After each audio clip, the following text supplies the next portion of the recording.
लुधियाना के जगरांव में एक हैरान करने वाला मामला सामने आया।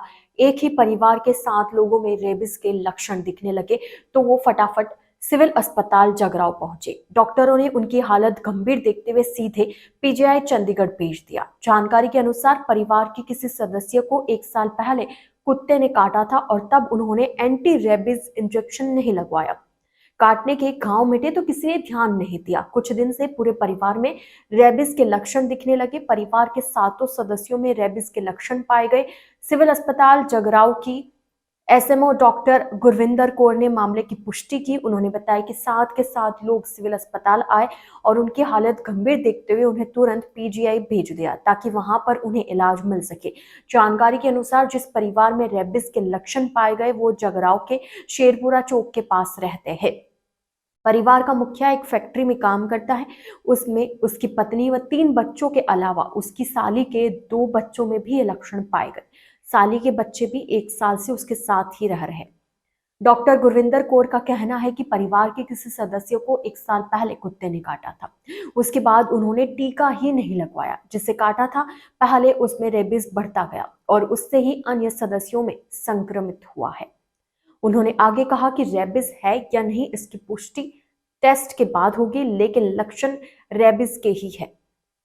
डॉक्टर ने बताया कि जब 7 मरीजों को अस्पताल लाया गया तो उनके मुंह से अत्यधिक लार निकल रही थी। वो सही तरीके से बोल नहीं पा रहे थे। ये दोनों लक्षण रेबिस के ही है। उनसे जब पूछा तो उन्होंने कहा कि कुत्ते ने 1 साल पहले काटा था। फिलहाल सभी 7 मरीज पीजीआई चंडीगढ़ में डॉक्टरों की कड़ी निगरानी में उपचाराधीन है। हैरानी की बात तो यह है कि सिविल अस्पताल के रजिस्टर में फिलहाल इस मामले से संबंधित कोई लिखित रिकॉर्ड या मरीजों के नाम दर्ज नहीं है। प्राथमिक जांच के बाद सभी को रेफर कर दिया गया। सवाल यह उठता है कि आखिर डॉक्टरों ने उनके नाम रजिस्टर में दर्ज क्यों नहीं किए। जानकारी के अनुसार जिस परिवार में रेबिस के लक्षण पाए गए वो जगरांव के शेरपुरा चौक के पास रहते हैं। परिवार का मुखिया एक फैक्ट्री में काम करता है। उसमें उसकी पत्नी के साथ 3 बच्चे हैं और उसके अलावा साली के 2 बच्चे भी हैं जिनमें ये लक्षण पाए गए। साली के बच्चे भी 1 साल से उसके परिवार के साथ ही रह रहे थे।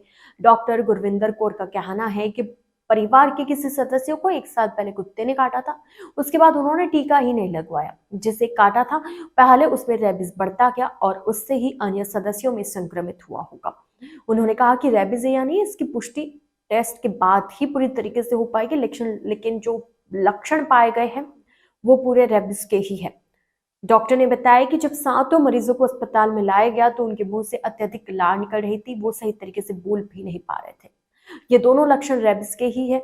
उनसे जब पूछा तो उन्होंने कहा कि कुत्ते ने 1 साल पहले काटा था। फिलहाल सभी 7 मरीज पीजीआई चंडीगढ़ में डॉक्टरों की कड़ी निगरानी में उपचाराधीन है। हैरानी की बात तो यह है कि सिविल अस्पताल के रजिस्टर में फिलहाल इस मामले से संबंधित कोई लिखित रिकॉर्ड या मरीजों के नाम तक दर्ज नहीं मिले हैं। प्राथमिक जांच के तुरंत बाद ही सभी को रेफर कर दिया गया था। सवाल अब यह उठता है कि आखिर डॉक्टरों ने उनके नाम रजिस्टर में दर्ज क्यों नहीं किए।